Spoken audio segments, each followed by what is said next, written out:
there is no reward down the road without some degree of risk or investment. And that doesn't necessarily mean monetarily. It could be like not doing certain things like you just mentioned. It could be spending more time in the books. It could be reading a business book.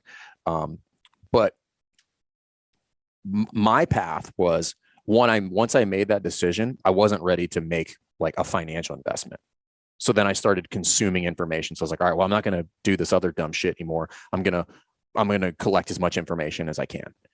And then some point, I was like, now I'm ready to do that and make some sort of either time commitment or financial commitment or commit resources or something along those lines. But it doesn't come without you investing. Right. There's no, like, you can't, like, it's like the stock market, right? It's just like, hey, how do I make some money in the stock market? They'll put some money in the stock market.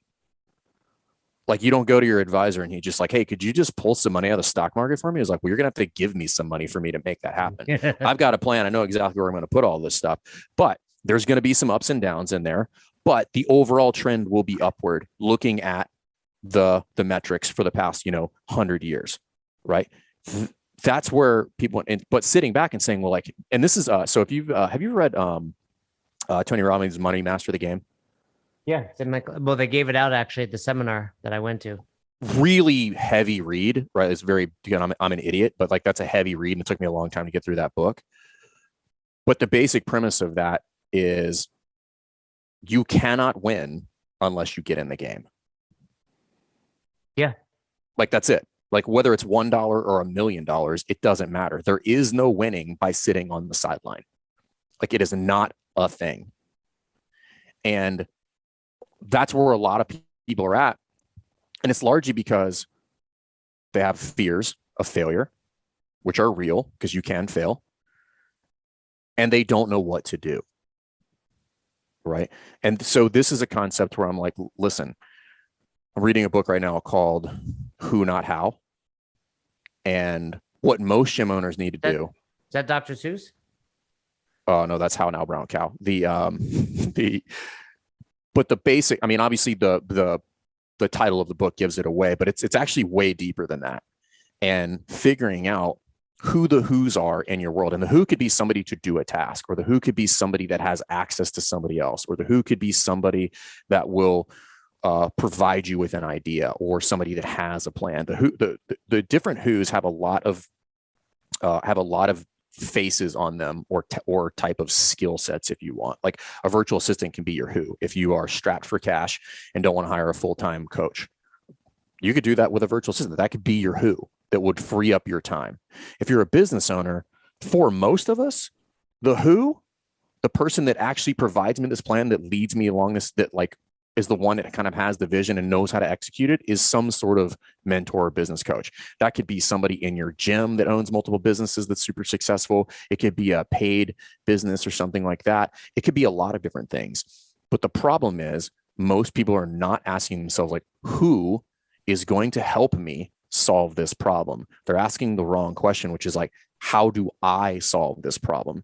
And that is a fundamentally flawed question, because you cannot solve that problem because you don't have the resources and information to solve the problem.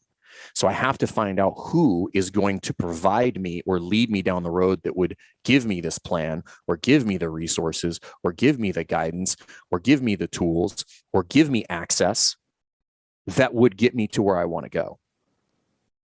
And that's what people need to be asking. It's not how, right? There's templates galore in the world, which is the how and the what. Right? Most people get blocked on the who. Who is going to either explain this template and how to execute it in like real no shit application, or who is going to do this 20 hours of work that I need a month that I don't have the bandwidth for because I'm coaching all the classes. That is typically the problem. So, and then there could be multiple who's involved there. One might be the who that is actually going to do it, and the other one would be the who is going to teach me how to utilize this other person to do said task. There's two separate problems there. And people are constantly asking themselves, how do I do this? And I think you should know how to do most things in your business, but that's different than saying that you should do it. And and I want to be very careful here because this is important. When you introduce the idea of who and doing some of these things is different for every single business owner. There is no like one set way to go about do this. Not every single business owner has the same needs. They'll have different unique skills and different visions. Having somebody unpack that for you to point you in the right direction of like, hey, who should your first who be and what should they be doing? That's where the value is. And if you want some action items, just like questions we ask people all the time is just like, everybody's like, I need more members, right? Which is always the thing, right? There's multiple problems in there that we can unpack in a 48-hour podcast. But my first question is write down 10 things that would potentially lead to getting one new member, 10 different things. Okay. And then ask yourself, who would help me do that? Not how would I do that? How is generally pretty obvious. Who would help me do that? And then go execute on those things. You will probably miss on 50% of them. However, if I hit on 50% of them, that's 5 new people. And what I've solved is a problem of like, hey, I already established how I'm going to do that, but then I'm like, who's going to help me do that? That could be like, I don't know how to do MailChimp. Cool. Find somebody to help you learn how to do MailChimp. Right. And so I can send an email blast out that says, bring a friend week is next week. Everybody show up. I'll be your friend. You know, that is where I want people to move to, because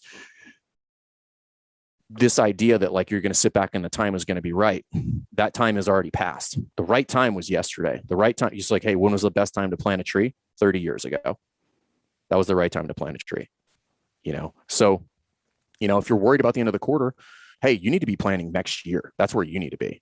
Like that's what needs to be happening right now. So you have to put that plan in place. And if you don't know how to create a plan, then you got to find a who that's going to help you figure out how to write that plan.